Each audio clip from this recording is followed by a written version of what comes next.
This episode of Beatroots was recorded in June 2024. Good evening and welcome to the Beatroots podcast, episode 2. I'm joined by Chris Terry. Hello there. And I'm Jamie Holding.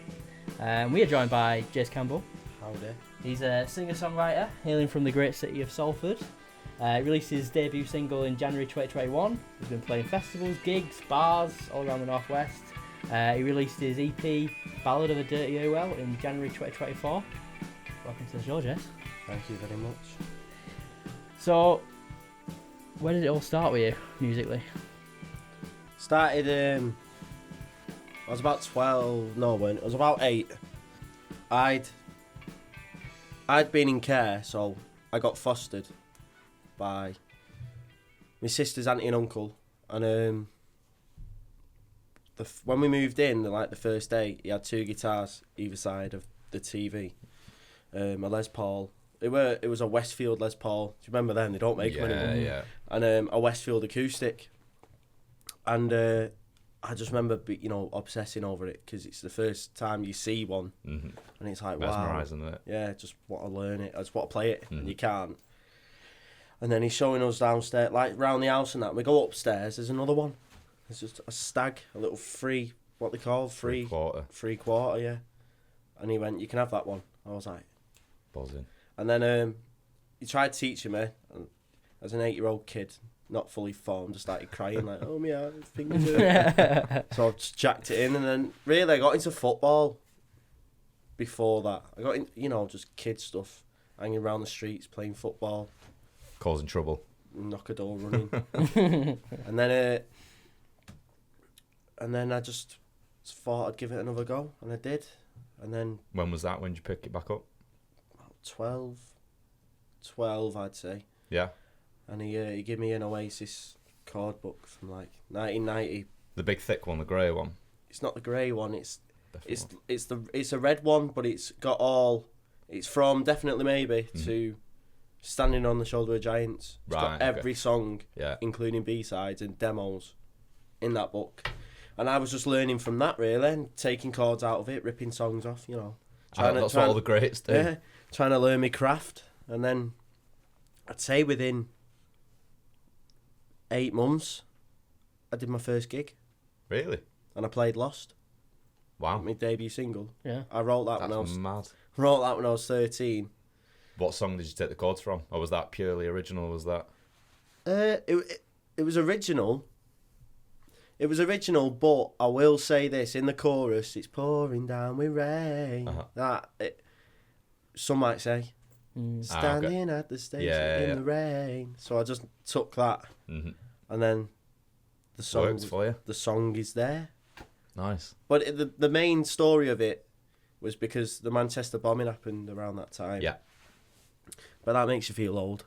I was 12. I wasn't going to say anything, but yeah. I was 12 when the Manchester bombing happened. Yeah, it's doesn't even seem that long ago, really. No. And then it's, you just see people on telly, like on the news and that. Yeah, it was a mad time in town. I remember walking home from, not long moved to Manchester. Yeah. And I remember walking home from work back to my flat and just sirens everywhere. I had no idea what was going on. It was madness. And then you just see awful people. What's it called? What's the word I'm looking for? Coming together, and helping people. Yeah. And then it was like, what can I write? What? That's like a good thing for a song. That like, can you help me? Like, there's always someone there, sort of thing. That's what Lost is about. So you've been into writing from quite early on in your musical guitar learning career, then, haven't you? It wasn't just that you wanted to learn to play guitar. Was it as quick as starting to learn playing guitar, you wanted to write as well? No, I just wanted to play guitar. So how long into playing guitar was it that you were like, I want to write songs as well? Because if you picked it up again at 12 and then not long later, you played your first gig. I'd say when I finally learned how to play rocking chair from that book, without having to look at it, being like, I can do this, and then I'm like that. On my own, a quarter to 3, like making my own words up. Yeah. I went and played it to me dad. He went, "That's mint, that," but it's rocking chair. And I went, "Well, I know." He went, "Well, keep trying that. What you've done, keep trying to write." And then I just carried on writing from there. I remember I had a song when I was about 13, and it was called "Why Are You Always Drunk?" That's what the song was called, and it was capo on second, A and D, and nothing else. 2 chords. I have some massive songs have just been 2 chords. Fontaines have got a song with just 2 chords. Well, yeah, but it's not called "Why Are You Always Drunk," is it? No, it's not. No, what a mad title! I bet it was a good song though. Easy. Oh, I just remember playing it to my dad. He just went, "Is that about me?" And I went, who was it about? I don't even know. It's just came out. Just came out. Why are you always drunk? Why are you always drunk? There you go. If that doesn't speak to the people of Britain, then yeah, find it, record it. It's a single. That's the sound you're looking for. Yeah. Right, should we get into the EP a little bit then? Yeah. So your most recent release. It's 4-track EP, 3 songs. We were obviously 3 songs you'd already released that were on the EP, and then how long did you have the plan of the EP before it, came to life? Really, did you have the singles already done and thought I want to put these in to finish off an EP, or? Well, in my head, I wanted to just. So we'd released Lost. History's History. Yeah. You've Only Done It for the Love. Yeah. All in 2021. Mm-hmm. I released... When did I release... What was the first one? Word of Mouth, wasn't it? Yes. When did I release that? Was that August 2022? I think it's 22. I had a look on Spotify. I think it's 22. I don't know when. In that time period of You've Only Done It for the Love to Word of Mouth, my dad being my biggest supporter, is saying you need more tunes out. Yeah. You've not done anything, and you're writing loads, because I'm sat in the house playing them to him, but just not doing anything with them. So the plan was just to put songs out. Wasn't really to put an EP out until we went to speak to Dean Glover, another very important man to my story. Mm-hmm. We went to a Vibe in Cheetah Mill, and spoke to him, and he went, well, you don't just want to put singles out, you want to put an EP out. Why don't you do 3 singles with a 4-track EP, 1 unreleased tune as the opening track? And I went, yeah, let's do it. So I handpicked a few songs. Some I'd had for like 4 years at this point. Like Stone Cold, wrote that, I was about 14, I'd say. And then Word of Mouth was new-ish. I'd had the chords for ages, but I never finished the song off. So it was new. What Will It Take for You? I wrote the year before, 2021. Yeah. I wrote that during the release of Lost and all that. Okay. And then Save You was completely brand new. See, it sounds brand new. I remember when the EP came out, and so there's a kind of theme to the first 3 releases, but then Save You just seemed like a whole different track, and I really, really enjoyed listening to that one. I think that's one of my favourite ones on there. Oh, thank you very much. But, Save You was brand new.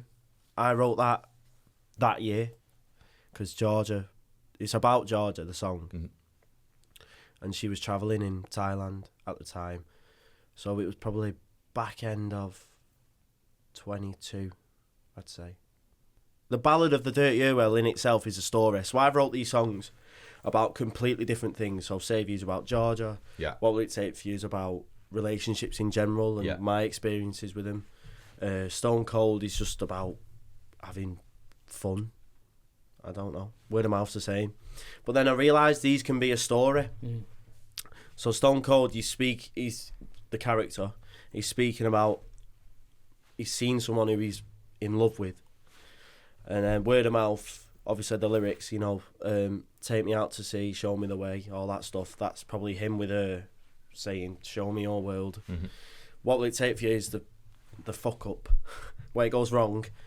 And then Save You... twist in any love life. Yeah, and then Save You is the regret of it. Yeah. Even though it's not actually about that, I've just done that. Yeah. I thought you can, I've got a good selling point with this. Yeah, you can see that in it, can't you? And it makes sense when you put them together like that. Yeah. I suppose the dynamics of the tune go to the story as well. Stone Cold's all happy, summery. Word of Mouth is even more happy and summery. Yeah. And then What Will It Take for You is dark sounding. And then Save You He's more soft. Yeah. Because he's, uplifting. Yeah. So, without meaning to do it, that's what I did. Really. I suppose that's what art is, isn't it? You just don't mean to do it and it happens. Yeah. Something could come way, way, way down the line. You're like, yeah, that works now. And yeah, no, really enjoyed it. I thought it was really good. Like I said, Save You was really, really enjoyed that song. Have you got a favourite song you've written? And is it recorded or is it released? Nicotine. Okay. Oh, you mentioned that before. You mentioned that very briefly before, yeah. Go on, what's that on about? I recorded that literally the other night. But that's, again, I'm sorry, viewers. I just love my girlfriend too much. I write songs about her. No, I wrote Nicotine about Georgia. Okay. But I've always liked the word nicotine, as weird as it sounds. And I thought, how can I put that to a tune? You can't just write about smoking cigs and whatever. You can't just write about cigarettes and alcohol. That's what I mean. So I just thought, what if I sang about being addicted to my love as if they're nicotine? Yeah. So I've said it's about Georgia. It's about it. I didn't write it about Georgia. I think of Georgia when I'm writing a love song. Yeah, Do you get what I mean? Yeah. So I basically wrote the song as the metaphor of the girlie's nicotine. Yeah. And that's really what the song is, like that. But it's a lot different to like word of mouth and all that. That's pretty Britpop in it. It's got, there's an 90s revival sort of thing. Nicotine's very modern. It's quite pop, really. Is it? Okay. I'd say it's How did you go about starting? It's guitar driven. So did you write it on the guitar? Do you have anything else at home? I wrote it on my Strat. I wouldn't have wrote it on an acoustic because I didn't write it with chords. Okay. I was just like a lead line for it. I was actually playing Addicted by the Night Cafe. Okay. Nicotine and Addicted. It's not a rip-off. Come on. And then, but you know, have you heard the tune? I haven't. No, you might have showed it us last time. I've seen you. The intro is down, down, down, down, down, down, down, down, like that. Yeah. And then the drums are like driving with it. Yeah. So I was playing in a different key, and I was just like, that's all I had. And Georgia's like reading, and she goes, "What's that?" And I'm like, "I don't know." This big eureka moment. Yeah. And then I was like, "What are them chords?" So it's a B flat, B flat. So I'm just strumming this B flat, palm muted, and then to a G minor, then an F, and I'm like, "Ooh, sounds alright." All happened quite quick. Yeah, and then the song just come out of me, you know. But at the time, I was listening to a lot of the 1975, and I like that sound, how it's guitar-driven pop. Yeah. You know, I think they're the best at doing that. They're making a very good quality, aren't they? It's like Coldplay, they're the same, like guitar-driven pop. Yeah. You know, it's a really good thing. Is that something that you want to go into now, or is it like a one-off song, or I'd like to, you just take it as it comes? I just write whatever I'm listening to at the time is really what I write. It's what influences you. Yeah, so like Nicotine, obviously 1975, so it's very poppy, but they still rasp on the vocals. There's still distortion. Still Jace Campbell. Yeah. So it's a good tune, and it's a fan favourite at the minute. When I play it live. Playing it live now? I'm already playing it live, yeah. And then there's another tune, Pep Talk. I'm going to play that in a bit. Give you a little unreleased track. Oh, lovely. Listeners are in for a treat. I'm spoiling them. Yeah. It's only acoustic, so Dean, you can't be mad at me. But Pep Talk is more rocky, you know, it's more... Yeah. There's still the pop element to it, but it's rocky, so it's like Catfish. Okay. So Catfish are like fast, upbeat, but with a bit of pop. Yeah. I keep saying pop, I mean like modern indie. Yeah. That sort of blossomsy sound. The word pop now probably doesn't mean pop now is like 10, 20 years ago. Yeah. I know the kind of style that you mean. Popular within its genre. Yeah. And its sound that it's so like the Smiths, like that sound. Yeah. should we move on to... So you've talked a little bit about Dean Glover and like being in the studio. Should we move on to like what's your recording process like? So it'll start off with a live video of a rehearsal, a gig, or a full band rehearsal. Yeah.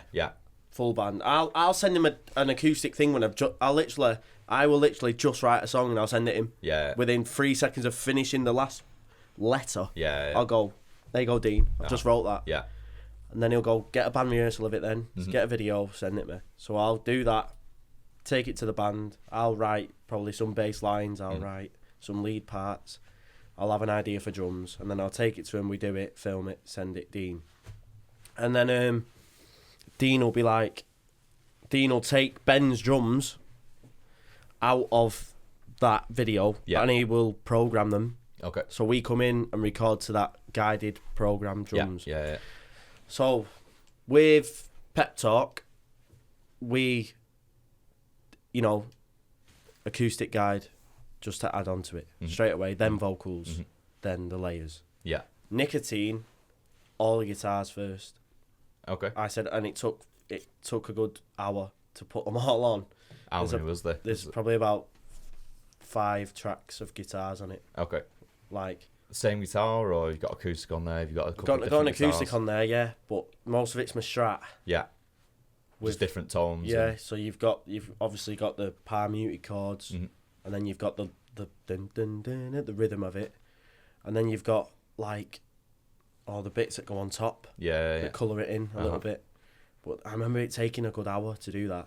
And still, then in the grand scheme of things, it's still not a long time, is it? Well, I know. And in the studio, it's not. It just flies, doesn't it? Yeah. And then we put Sam's bass on, then the acoustic, and then put the vocals on. Do the band go in with you as well? Yeah. On the last EP, they didn't. It was all me and it was just me and Dean and Ben. Ben just did the drums, Ben like Robinson. Yeah. So Ben come in, all the tracks are done. He come in, put his drums down, mixed, done. That's what we're doing with this EP, but I bring Sam in to put bass on now. Okay. Max was actually on the last EP, Lime at Fly. Rodders. Yeah, Rodders. The man, the myth, the legend. Man. He is the man. He does the harmonies because I can't harmonise for shit. I really can't. I can do certain ones. Yeah. I can't do them the way he can. He's like fucking... Whiz kid. He's like fucking Paul McCartney. He can just do it. Yeah. You know what I mean? So he does that.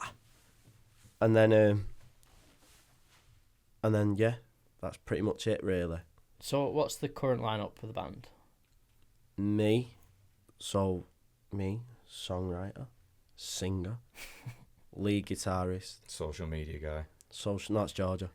No, Georgia, I do it, but Georgia's like, do that today, and I won't, and she'll go, post that, I've told you, and I'm like, okay. The brains behind it. Yeah, she's the brains. Yeah. I make all my reels though. Yeah.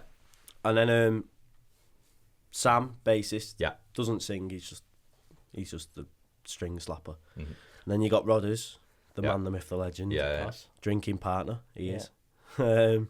Best friend, known him nearly 10 years, I'd say. He plays rhythm, but he does lead as well on bits I can't sing and play at the same time. And he does backing vocals, and he got Ben on drums. That's pretty much our lineup. Ben Robinson from Twisted Wheel. Ben Robinson, Twisted Wheels drummer. Yeah. We know a guy called Dylan, who's a fucking top lad, by the way. Dylan Murphy. Yeah. He's a proper sound lad. He's a hard hitting drummer. Him. Yeah. You know, when you supported us at Deaf Institute, he's a big hitter, good drummer as well. Very good, tight. He's a top guy. Yeah. He's a top drummer, and do you know what? He's very inputting on the tunes as well. Like when he's been in rehearsal, he's very been like, you do that bit there, and then we do it, and it's so like musically it works. As a whole, or has he got very much a drum beat that matches part of the song? Is he? No, he's musical as a whole. Like he's fucking on it. Do you know what I mean? He did become the main drummer for a bit. We didn't want to use Ben all the time. Yeah. Not in a bad way, but Ben's in other bands. So Dylan become the main drummer for a bit, and we'd use Ben when Dylan couldn't do it. Go back to the studio side of it then with Dean, because obviously you've done a lot of work with Dean over the last couple of years. Yeah. What's the process like with him? How finished do you need to have a song to go in with Dean? Because it sounds like you've got a good relationship with him.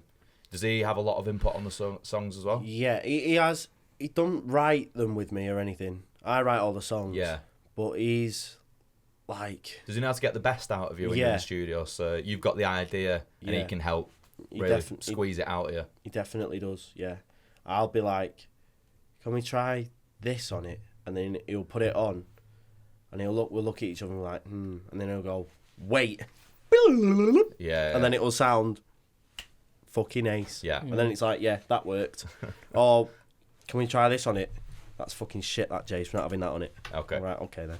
And you trust him enough to be like, if he says that's not working, you're happy to, within reason, if he says it's not working, but I like it, he'll keep it on for me because I want it on. Yeah. But half the time, not even half the time, almost all the time, it's, I don't like that, Jace. And then I'm like, neither do I. Take it off. Okay. We tried it. We don't like it. That sounds like a very good relationship then. You've got a lot of trust in each other to know that what's working and what's not, and how to try and find the right part. So you mentioned your dad with his guitars. Does your dad play guitars as well? Yeah, my dad, not so much anymore, but he did. Here's my chance now to dig him out. Go on. So my dad... I'm going to be listening to this. Yeah, good. Every guitar I've got is a guitar my dad has dreamt of, but he's bought it me to feel the same, to be like, I've wanted this guitar for years. I'm going to get you one. Yeah. You know. That's proper cool. It's mint, that, isn't it? So, like, his dream guitar is an EJ200. Or it always has been. You know, because of Kelly Jones from Stereophonics. Okay. Because he plays one. Yeah. But he never got one, you know. But he got me one, which I fucking respect him massively for. Yeah. And then a 12-string. He's always wanted one of them. He got me one. Is that the one you're going to be playing today? No, I went to PMT today and fucking got the string on, yeah. And Strat, he got me into the Strat because I just think Strat's the best guitar ever. You can just do anything. Yeah. And all the best guitar players play him. Yeah. But his dream guitar was an SG, Gibson SG. Yeah. But they're like probably the most expensive guitar, aren't they? I'd say, along with a Rickenbacker. But I do want a Rickenbacker. Yeah. 6-string or 12-string? 6. But I don't think a Rickenbacker can do what a Strat can. I think it's the same. I know they look different, in their own way, aren't they? I think that there's a lot of difference in them, but I think for versatility, yeah. If you want to sound like Johnny Marr, you can play a Strat or a Rickenbacker, is what I'm trying to say. Yeah. Okay. Yeah, that's a good point. But yeah, he's been in bands. He's been in a band. They were called Greenstone, and as this way back in the day. Way back, like 97, I think. Okay. Probably earlier. But what was he? Was he lead guitar? Or he was lead guitar, yeah, and he had a Squire Strat. Nice. But I always laugh at him because I remember him telling me, and he was like, "Oh, we thought we was Oasis, us. We had a long hair and all, like me, pretty much. We had the long hair. It's rubbed off. My Uncle Steve, who's his brother-in-law, he was a singer. He used to put a tambourine on the floor and like tap it when he was singing with his hands behind his back. But I remember my dad went like this on his guitar once. Down, down, digga down, down, down, down, digga down, down. And I went, "What's that?" And he went, "It's a song we had called No Answers." And I went, "What?" And then he got a CD out and put it on. He's got a CD? He's got a CD from what's it called? The Red House. Where's that? It's not there anymore, but it was where they used to rehearse. Oh, okay. And it's a song called No Answers. I know I'm laughing, I'm not taking the piss, but I take the piss out of him for it. It's actually a good tune when you listen to it. It's just that one on there. Have they got like a... He told me they had like 10 songs on like a fucking disc, but they got rid of them all and given people. But no, I full on, when I'll walk around the house with my guitar and I'll look behind the wall and I'll go down, down, down, and he'll turn around and go, "Fuck off, you knobhead." You know what I mean? Because he knows. Smells like Teen Spirit. No, is that unintentional? Is it? I can't get it out, but I'll play it. Show us a bit. But it's like, it's A minor, C, G, A minor. It's like Slide Away. Yeah. Down, down, down, down, down, down, like that. I've just sang two different things, haven't I? Yeah. They didn't sound so unless you were doing a different version of it. But no, we'll let it slide.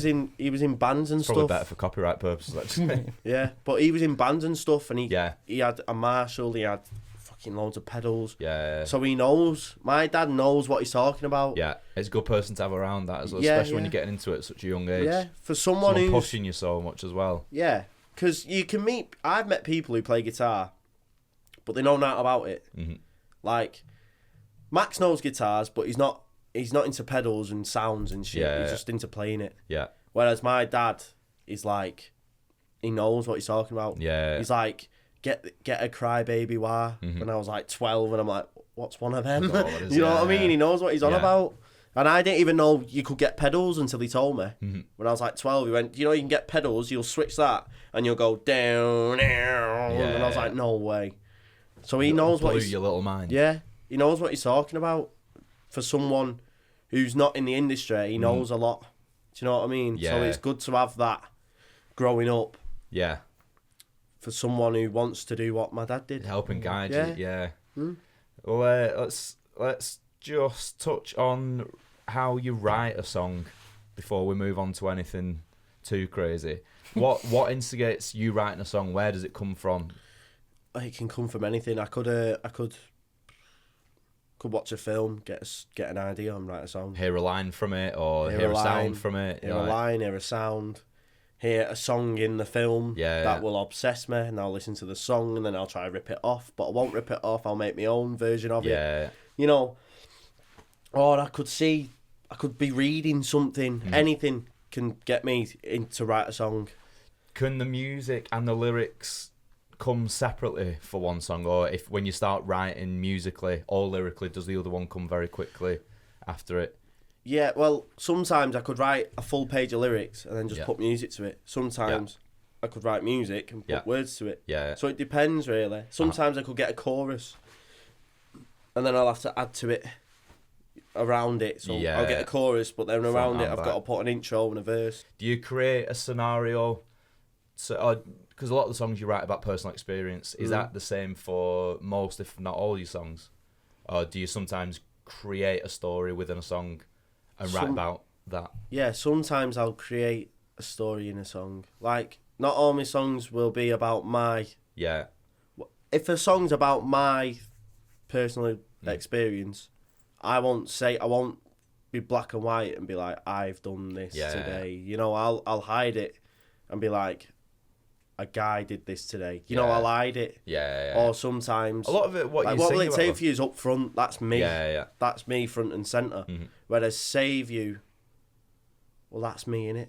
It's all relatable, though. You know, like you said, you might hide it, but what you're writing about is relatable to a lot of people. So it doesn't necessarily need to sound like, I am Jace Campbell and I had a Barney with a girl. Yeah. It's relatable to anyone in any kind of walk of life, I suppose. So, like, you know, ignore my messages and don't reply. Yeah. You know, people do that. Yeah. It's nothing different. Yeah. But it's like, I've got a song called One Man Soldier that no one's ever heard. Will they ever hear it? Probably, yeah. Yeah. But that's not about me. Yeah. I just wrote that. It's just about someone. Yeah. It don't even say you, me, I in the song. It's just about something, and I don't know what. So, have you got any other passions in life? What other stuff do you like doing outside of music and work? Football. I like going to the football. Yeah. Do you play? You mentioned... I played in that Cavs thing, you remember? Not the Cavs, when we played at Soccer 6. Yeah. It was good. I remember I struggled with that. I was so bad at that. I remember did we play you? Manchester? No, we were on a different... we're in a different group. I'm going to do a shout out to Elliot here. So I remember I was on the pitch. Yeah. And the stands behind you, innit? Yeah. Someone got past me and scored. I just heard Elliot go, "Hey, Jace, that's how you scored a proper goal, lad." And I was just like, I just turned around and I went, "Fuck off." He was not much of a front man or a hype man that day. He was town heckler. Yeah. We all the got shit it that talker. day. I just turned around and I went, "Fuck off, Elliot," and he was just laughing at me. Oh. No, it was good there. Have you played much before that? Have you played much after it? I'm still recovering from that. Me too. My knees still hurt from that day. No, I just have kickabouts. I don't really. In the park, nothing too serious. Yeah. Nothing official. Nothing crazy. Yeah. I do the soccer 6 and all that, and if I've got asked to do soccer aid, I'd do that. Yeah. Do you go to a lot of gigs? I go to a lot of gigs. I like going to gigs. But like you said, outside of music, so I didn't really want to say that. Yeah, you're right. Didn't really want, but I like going to gigs. Yeah, go and see Liam Gallagher tonight. Have you got a favourite venue to play at in Manchester?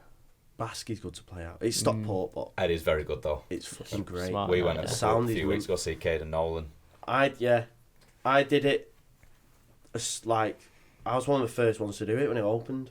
Well, yeah, and it was fucking. Was it Acoustica? Yeah. I think we did it the same month as you, but we probably did it after. I supported a few people there. I supported. Oh, what's his name? The guy out the K's. Jamie Boyle. Yeah. Supported him there. John Power supported him there.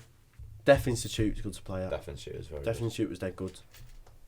I thought, do you want to know one I hate? Off the Square. How come? It's a bit of a weird layout in there, isn't it? Yeah. Is that why? Did you have a bad experience with it? I've not a bad experience with it. It's just fucking weird. The horizontal. It's just like weird. It looks like it should be the other way around. Yeah, you're like standing there, but then it's the bars. You can touch there. it. Yeah. It's mad.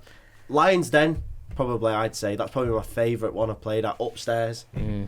I supported Shambolics there, the band. It was fucking ace. Yeah. There was about 150 people there. It's a well good space. Yeah, isn't it? it was sick. I don't know you could get that many people in, but it's always surprising. That was the biggest amount of people we played with. Really? Played to date, and then last week we did Made in Manchester. We played to about 600, so we were That's amazing. Mint, Going back to Deaf Institute, you mentioned that. So something that always stands out for me, like when you did Spotted Calves, the Eminem Stam tribute, that was so fucking cool. Sick. Yeah.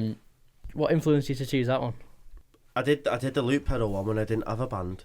Okay. So you'd already done that one, right? Okay.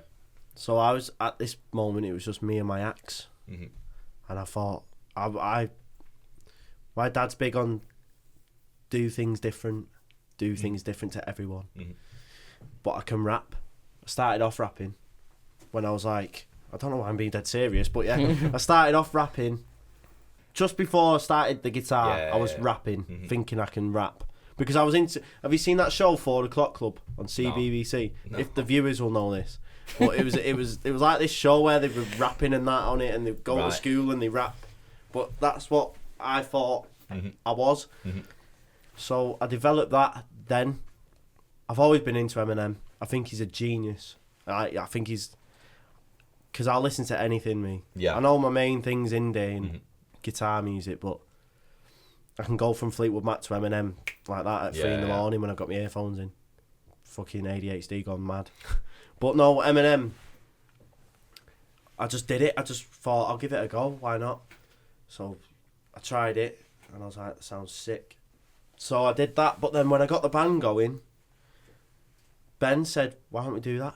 And I went, nah. And he went, do it, because you'll fucking blow the crowd away. Yeah, and I was like, why? And he went, think about it. You're going to walk on stage, you're going to sing your... Because Ben, this is what Ben's like. You're going to sing your little shitty tunes, and then you're going to whip out Eminem and start rapping, and everyone will be blown away that you can rap. I mean, you did. You got everyone's attention that was in there. Yeah. So I was like, okay. I remember you messaging us like a couple of days before the gig. Can I do it? I'm thinking of doing this. Like, what do you think? Like, should I not? Like, there's a be swearing in it. I thought, do it on it. It'll sound good. Yeah, but I don't see other artists at the minute rapping or doing anything like that. I didn't want people not in this genre. No, I know that's what I mean, but I didn't want people to think I'm just an indie Oasis guy. Yeah. Which is annoying coming from Salford and Manchester, you know. You get labelled with that quite a lot. Yeah, but just because I've got the haircut and the clothes and the accent and the walk, the attitude. Yeah. People just fucking... But apart from all of those things... I am not... I am not Oasis. I would like to have their money, but I am not Oasis. Yeah. So, Jace, just as we're starting to wrap it up now, what does the next 6 months look like for you? More singles. A new EP. Oh. Yeah. Exciting. That's a big announcement. Yeah. I didn't really want to, but got it out of me. Oh, the four listeners are going to love that. Yeah. No, just a new EP. Yeah. Obviously the gig in October, something to look forward to. Yeah. I want to go to a new level now, you know. Yeah. I want to actually show people that I'm serious. Yeah. It's a 5-track EP, not 4. Okay. 3 singles, 2 new ones on the EP. Mm-hmm. They're all new tunes. Yeah. And then hopefully next year get on festivals. Mm-hmm. You know. So EP, big gig. Sounds like there's a lot of coming up for you. A lot of exciting stuff. Right. Well, you're going to be playing Pep Talk for us. Mm-hmm. This is going to be Jace Campbell with Pep Talk. Take it away.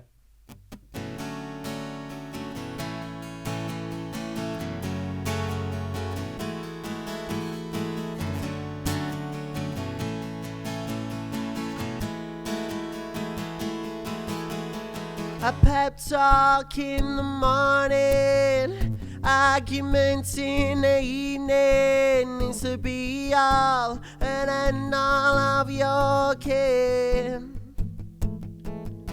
I felt your love and it was great, and then it disappeared without a trace. Let's boycott this into the abyss, emigrate. Because I've gotta get away from you. You bet your bottom dollar that it's true. And you might wanna talk it through after a few.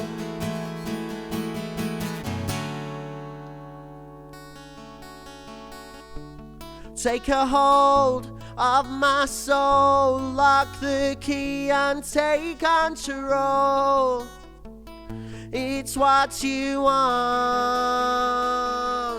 And I remember the times when these thoughts came to mind. I was racking my brain almost all the time, and I can't take it anymore. Because I've gotta get away from you. You bet your bottom dollar that it's true. And you might wanna talk it through after a few.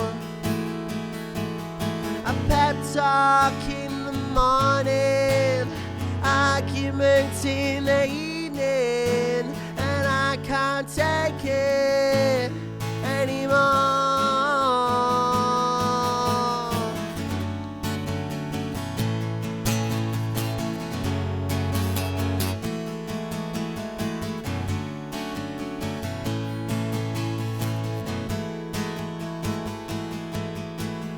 I've gotta. You betcha. Because you've gotta roll. Because I've gotta get away from you. You bet your bottom dollar that it's true. And you might wanna talk it through after a few.